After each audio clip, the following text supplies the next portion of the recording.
Have you read Common Ground yet? This book by Florencia, Henshaw, and Hawkins has been widely used by many educators in the language teaching community. This week's episode is actually a rebroadcast of my first episode in the series that I did, all devoted to this book back in October. I'm sharing it again with the reminder that you have a few weeks until the end of December 2022 to get your own copy of Common Ground at a 25% discount. Just use the link to the Hackett Publishing website that's in the show notes. But for now, here's the episode again, the first episode I did in the series on Common Ground. Listen for the first time or listen again and get inspiration from this incredibly useful publication from Florencia Henshaw and Hawkins. Are you a language teacher looking for some reassurance that what you're doing in the classroom is on the right track? Or maybe you're looking for some ways to teach even more effectively? If you're one or the other or somewhere in between, you've landed in the right place. This is the World Language Classroom Podcast with your host, me, Joshua Cabral. You're about to get tips, tools, and resources so that your students continue to rise in proficiency and communicate with confidence. Let's jump in. Vamos, allons-y. Hello, my friends. Bonjour, mes amis. Hola, mis amigos. Welcome to the World Language Classroom Podcast. I am Joshua Cabral, and thank you, as always, for taking the time out of your week to think about your teaching, to hear what other teachers are doing, and to bring that back to your students and into your classroom and your school. It makes you an awesome educator, and I want to make sure that you hear that as much as possible. So today's topic is the book Common Ground, and I'm going to be dedicating a bunch of episodes to the various topics that come up over the next 2 months.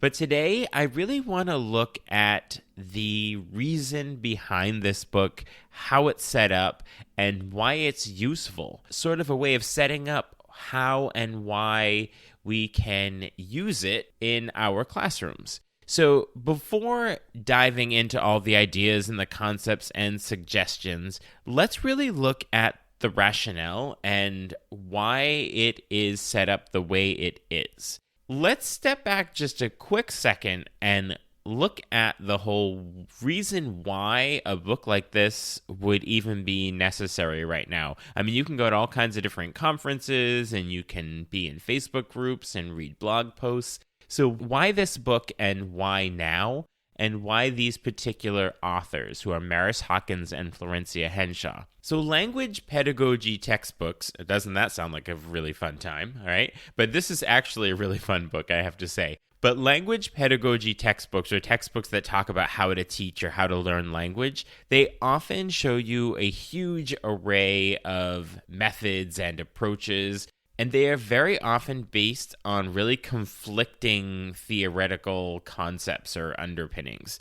And this can leave educators uncertain about the best way to go about their teaching, their best course of action in the classroom. So if you ever studied language acquisition in an undergraduate or graduate level classroom, there's always putting out all these different possibilities of how to go about it and what all the research says. And sometimes there's research that conflicts other research. And so you're sort of left with this uncertainty about how to actually go about it. And there's this idea of, find the one that works best for you and do it. But that's really what it is. Now, when it comes to specific methodology, what I'm personally aware of or try to be a little skeptical about sometimes is this idea of selling a methodology as the only way. And by doing that, it's really enticing to teachers because it offers this very concrete way of do this and get this result. Do everything in this methodology and get this result.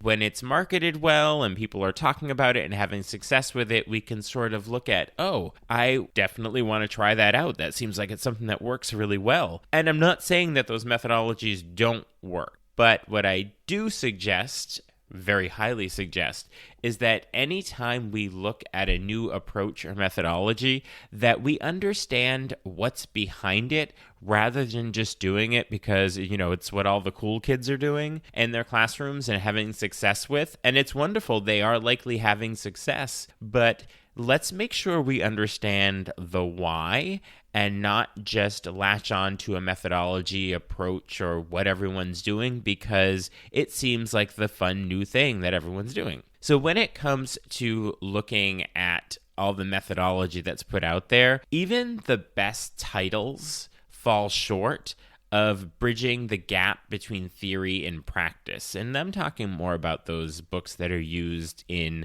graduate level classes for learning about language acquisition. I was there myself. I learned a lot about the different theories of language acquisition while I was doing my graduate work in applied linguistics. But even the most well-intentioned best titles, they fall short of taking the research and then making it applicable to the classroom. And it stays in that whole area of theory, but doesn't really bring it down to practice. That means that we end up, when we're learning about all these different theories, that there's a lack of examples, really sufficient, actionable, obvious examples that make the direct connection between second language acquisition principles and the reality of the language classroom. I'm actually taking a lot of these ideas from the intro to Common Ground, where Hawkins and Henshaw talk about these ideas. And I've often heard Florencia Henshaw, one of the authors, talk about her idea of principles over labels. So she has a YouTube channel where she unpacks articles about language acquisition and sort of looks at how is this useful in your classroom? What can we pull from this? And I often hear her say, let's focus on the principles over the labels. And as I was saying just a minute ago about those sort of canned methodologies, do it this way and get this result, that's really one of those label things. And I'm this kind of teacher, I'm that kind of teacher. Let's really look at the principles and what's behind it and make sure that we're following the really concrete, obvious, well-researched principles of language acquisition. And if we're doing that in the classroom, then we don't particularly have to label it a certain way. Now, there are certainly methodologies out there that encompass ways of going about language teaching that are really grounded in research that has been agreed upon by the plethora of researchers in the field. But make sure that what we're doing in the classroom, that it's based really on the principles and not just the label that's put onto it when a bunch of the principles are brought together. So throughout the book, though they do dabble in theory, and it's funny because it's actually in the title of the book that second language acquisition theory goes to the classroom, it is really meant for teachers. And that's what I really like about this particular book. It teaches teachers how to teach in a way that uses teacher language.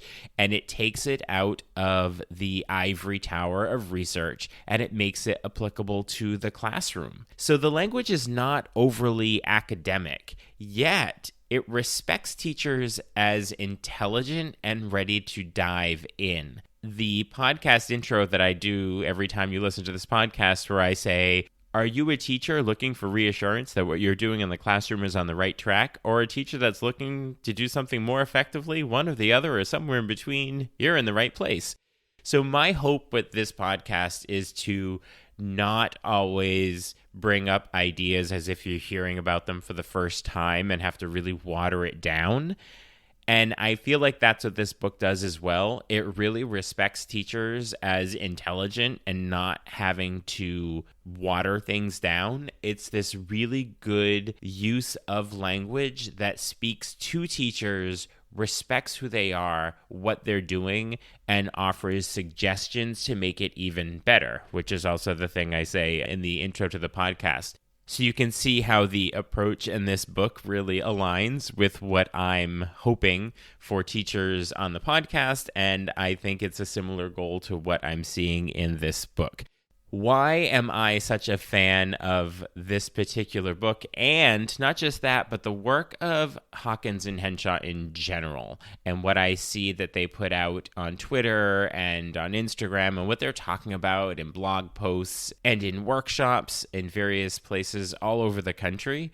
And I always come back to this idea of the principles over labels and respecting teachers as intelligent and able to make their own decisions, to make their own choices. Once they learn the the principles and the theory, then what you do in your classroom is going to be choices that you make that are grounded in research, that are grounded in solid principles rather than just trying something out. And as you likely know, I'm a big fan of backwards planning, which means start at the end and plan backwards. So I actually want to quickly touch upon something that the authors say at the very end of the book. It's actually the last thing they say in the book. I think it's important to actually start with this. And so that's why I wanted to put it on this first episode in talking about the book. So it's in this section called Wrapping Up, right at the end. And they say that most second language acquisition and language pedagogy books, including this one, make the authors seem like they have it all figured out. So that's the whole thing, right? That's what all of these books are doing. They make you feel like we've figured it all out, use our methodology, and you'll be good to go. But they say that the reality is that any advice given without a nuanced consideration of the instructional context is bound to need some adaptation. So when we look at that, that's this whole idea of your classroom is not like every other classroom. Your classroom is not like the ones used in particular research studies. So the reality is that you will need to adapt some things to your classroom. And this book allows you to do that. So they say that it is impossible for us or any author, blogger, or workshop facilitator to tell you exactly what you should be doing at all times. Our goal was not to plan every class for you, but rather to provide the foundation and reassurance needed for you to examine or re-examine, or to discover or rediscover your approach. Make our ideas your own and share your success with others. So when I was talking earlier about how they respect teachers, there's this respect that once you know these principles and you learn them, that you will find a way to examine and re-examine what you're doing so that your approach and your teaching is enhanced and done more effectively. And that's going to be very specific to what you do in your classroom and how you do it. So again, I just really appreciate the fact that there's that respect that's put on teachers, that they know what's best for their classrooms, and it's in a way that isn't obvious in so many methodology textbooks, and that's why I'm particularly a fan of the way this book is written and the respect that it gives teachers. So how's this book set up? We're going to be talking about different things that come up in it. So I just want to make sure that you're aware, if you haven't read it, how it's set up. And if you have read it, I would love for you to be tweeting out about what I say, my take on it, and let's have a discussion as we're going through. But the book is set up into three major sections. So the first section is all about second language acquisition, SLA, and pedagogy. Then the second section is about interpretive communication. So interpretive is when we're thinking about listening and reading. And then the third section is about presentational, which would be writing or presentational speaking, and interpersonal communication. Then there's an epilogue at the end with a reality check with a lot of what-if questions that in the trenches teachers often have about what they're doing in the classroom. And this goes along with what I said earlier about those textbooks, those university level textbooks for learning about teaching and language acquisition, that they don't bridge that gap between the theory and the classroom. And that's exactly what this book is doing. So as I go through the topics in the upcoming episodes, we will see how it's really making it useful for the classroom. So within each chapter, there are three sections. The first one is titled, What Do I Need to Know? And that's where it gets into some of the nitty-gritty about the concepts and the research. And my favorite part about those is these sections that are sort of set off in a different box. And it says, in case you were wondering. And as I was reading through them, I was like, oh, but what if? And it's almost as if they anticipated that. And so they help you grapple with those things that come up with the in case you were wondering. Then the next section is what does it look like in the classroom? And it really helps you to visualize how to apply the principles in concrete and actionable ways in your classroom. This is where that real bridge from theory to practice comes in. And then the last part is this now that you know, and it's a place to reflect and expand on the ideas that were in there and to start a conversation, because none of the things that came up in the book are meant to be the end or the end all be all, because just like they say in their wrapping up, that they're not going to be the ones to say this is the only way to do it. They're showing you the sound principles of language acquisition and what it can look like in the classroom, and then you need to adapt that to the reality and circumstances of your own classroom. And so that's what that last section helps you to do, because even the ideas that come up in the classroom or what it looks like in the classroom might not be exactly what it's going to look like in your classroom.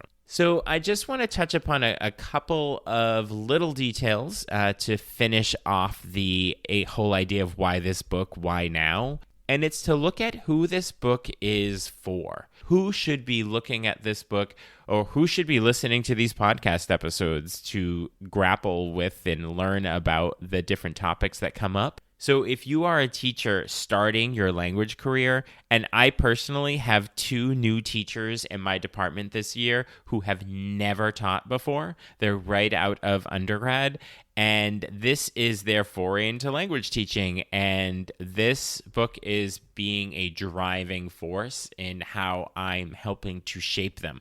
So if you are a new language teacher and you really want to have a sound understanding of how language is acquired, this is a good place to start for you. And it's not going to be an over your head with the language. And if you're a teacher who's looking to transition from more traditional approaches to an approach that is more communicative and proficiency-based, this book is for you.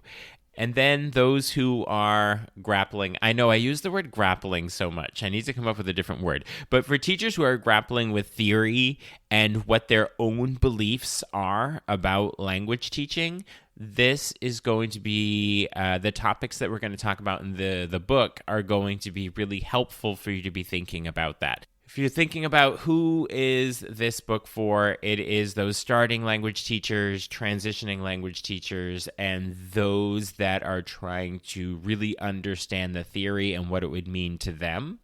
So in the next couple of episodes, I'm going to really dive deeply into the topics that come up in the book. I want to dive in and discuss. So as I pull out the major tenets and principles and see how they can apply to my own classroom, I'm using it to train some new language teachers in my department. And I really want all of this to spark discussion on social media. So I would like you to tag me at WL Classroom if you're doing it on Instagram or Twitter. And also tag Maris Hawkins and Florencia Henshaw. Their Twitters will be in the show notes, so you can do that as well. This has been our first episode about the book. And in episode 2, we're going to look at the guiding principles of second language acquisition. Always coming back to Henshaw's principles over labels and really looking at second language acquisition, a lot of the terminology, what does it actually mean, but in a way that is really digestible. And then the third episode will focus on goals for our students within a proficiency-based classroom and the big question of assessment. So yeah, we do all this teaching, but then how do we assess? And then the fourth episode will be about the incredibly important topics of input, but then also output in the language classroom. So the second episode, guiding principles. The third will be about goals and assessment. And then the fourth will be about the important topics of input and output. And to finish up the deep dive into common ground, I will speak with Maris Hawkins and Florencia Henshaw, and we'll take on some of the what ifs and the what abouts that come up along the way. There's also a link in the show notes to get your own copy of Common Ground if you haven't read it yet and you're intrigued by what we're talking about. Florencia Henshaw mentioned to Hackett Publishing, who is the publisher who published the book Common Ground, she mentioned to them that I was going to be doing a series of episodes unpacking the book, and they reached out to me and offered a discount for listeners, a 25% discount on the book.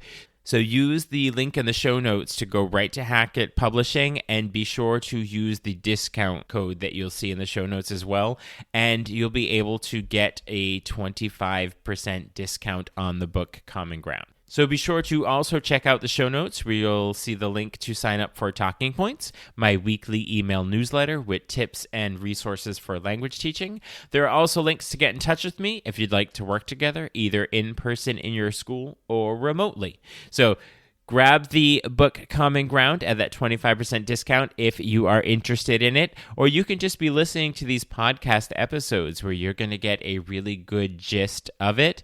But it's interesting, I do want to say real quickly that at the end of all of Florencia Henshaw's videos where she unpacks articles, she always says, "This is just my take on it. I encourage you to read it yourself and to figure out what it means for you and how you understand it, and let's have a conversation, and maybe we'll come to a different understanding together." So I'm going to say the same thing. I'm going to be talking about all the wonderful ideas that come up in this book, and you can listen to this podcast. You can take them. You can go right into your classroom and do them. But just like Florencia says, I will also say that this is my take on it. And if you have the opportunity to read it on your own and have your own take on it, I would love to hear about that so that we can all come to a better understanding together. Thank you so much for being with me today. Talk to you soon. Bye for now.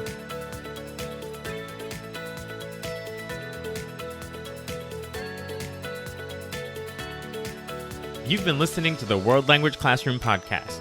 Be sure to follow or subscribe wherever you're listening so you don't miss a single episode. Let's continue the conversation on Twitter, Facebook, or Instagram at WL Classroom. You can also see over 250 blog posts about language teaching at, you guessed it, WLClassroom.com.